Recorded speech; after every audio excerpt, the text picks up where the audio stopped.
guys, this is Davor from Tennis House. Today, super exciting, the kick serve. So you need the kick serve, the slice and the flat serve in order to mix your serves up and be unpredictable. So if you're one of the players that struggles with the kick serve, this is for you. So I will go through what is the kick serve, how do I do it, and most importantly, if you stay with me throughout the whole video, I'm going to give you amazing tips on how to learn the feel of the kick serve and how to learn the motion. And as always, if you like what I'm doing, please subscribe, turn the notification bell on, and you get all the new videos and you get an alert and you're right with me. All right guys, let's get to it. The kick serve. So the first part, I'm going to explain the kick serve compared to the slice flat. So if you want to skip that, skip that. But I think it's very important. I'm going to give you a couple of pointers you will probably need in order to hit a great kick serve. So stay with me guys. So let's start with the feet. So on the kick serve, I always prefer at the beginning, if you're a beginner or intermediate player, the platform stance, because on the platform stance there are not so many moving parts and you can focus on the toss, because the toss is one of the most important things on the serve and the hardest thing to learn, especially for beginner players. So you want to have a consistent toss.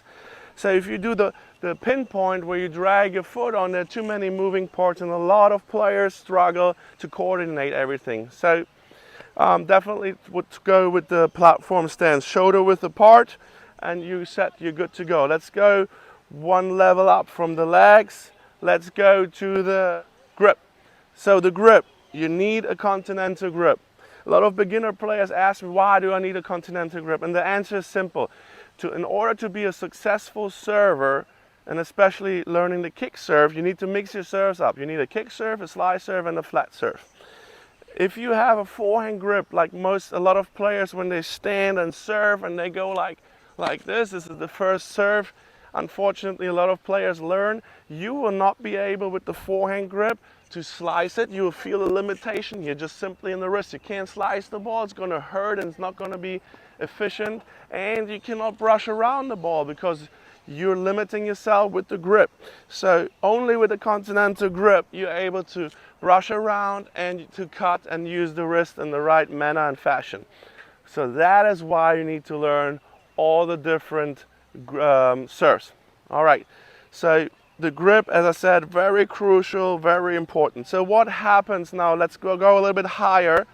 We are going to go to the contact point and the starting position, like when you coil the upper body. So on the kick serve, when you go up, you need to make sure while you go up that you coil in the upper body like this right here. So when you go up, coil and arch, try to arch your back a little bit. With arching the back right here, you're ready to shoot up and brush up on that ball. So, and again, while you initiate your toss, coil and load into your back leg and try to arch your back. And then you go up to the contact point, which will be at around 11:30 to 12. So your contact point is here, 11:30 to 12. That is so important. I see too many players trying to kick serve on the right side here. They toss it too far to the right. That doesn't work because you can't brush up on that ball. And that's the next thing I want to talk about, the hitting and brushing up on that ball. So a lot of players, when they serve, they're chasing the ball while the ball is still traveling up. That is not the best way to serve. You want ideally to toss the ball up and wait until it comes down. And then when it comes down, you brush up on it. So you have those two forces working against each other. The ball comes down and you brush up. It's not the ball goes up and you chase it. So important, that concept on the kick serve. So again, up, coil, chest, I call it chest to the sky, and then you hit up on that ball and brush around it. That is how you hit the kick serve. All those things are very important in order to have a successful kick serve, guys. And remember, the contact point, since we're up there on the flat serve, will be probably more around 12-ish, and on the slice 12, 15-ish. So you just have a little range so your opponent can't read your serve perfectly. A little range from the kick here to the flat here and the slice here. There's a little difference. And it's better you get on the level, as more you will be able to disguise it. And a lot of players always bring up Pete Sampras, who was a master of disguising his serve. All right, so this was just a quick intro on why and what is important when you kick serve. And why all that? Because you need the kick serve. As I said earlier, ideally you mix it up 30-30-30 between flat, kick and slice. You want to be unpredictable when you serve. All right, and now I'm going to show you many amazing tips on how to work serve. So the first ones are for the feel. So when you simply take a ball and you hold the ball up here, and you with the continental grip, you just roll that ball on the palm of your hand. Just do that for a little bit. See, now we feel this part here when we're right here. That's what's happening when you contact, right? So this is very crucial, very important. It's all about feel when you play tennis. The next progression after this one is to do the same thing. You feel it, and then at some point you go up, straight up. And it's important to freeze up here, because as I said earlier, when the ball comes down, you brush up on it, and that's gonna give the ball that spin. Let's spin forward. You start here, and you freeze with the racket straight up. Next progression on that one will be hitting the ball. So you start with the abbreviated motion, and then when the ball comes, you toss it a little bit to your left.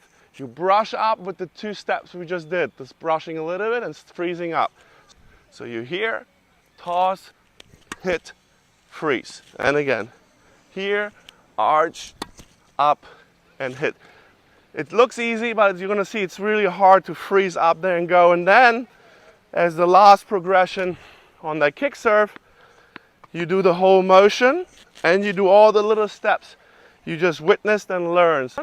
And then you go, arch your back, and brush up. And again, arch the back, and you hit up.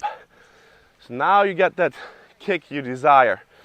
And that's one of my favorite progressions to lead to the kick serve. So now I'll show you a couple of things you can do on the fence, so come with me. So we had right now, when we did the progressions with the feel, the freeze up and the whole motion, you can do that on the fence as well. So this is really fun, especially if you're with other players. You can go next to each other. You're going to put the ball where, good visual right here. So it's about 11:30, right, to the left side of my ear. And then you just brush up. You catch the ball, do the same thing again. You feel it, and then you brush up. So you're using basically the fence to do the same thing, brush up. What we did when we were on the court a couple of seconds ago.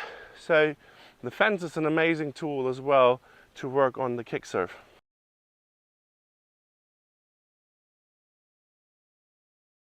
So this is another drill, guys, you can do. Go in the back of the fence, wherever your courts are. And if you have an obstacle right in front of you, obviously we try to not hit the obstacle, so we try to hit over. So this is a good drill after all the progressions to stand away from the fence, and you can line yourself up like you would hit in the other service box of the court. So you can aim a little bit, and you do the same thing. You go, and you brush it up. That went actually in. That was a good one. And again, you go, and you go up. That was a little bit closer.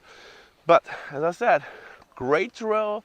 You're working on the kick, you're working on everything you need, and you have a little obstacle in front of you. Works like magic. Try it out, it's a good one.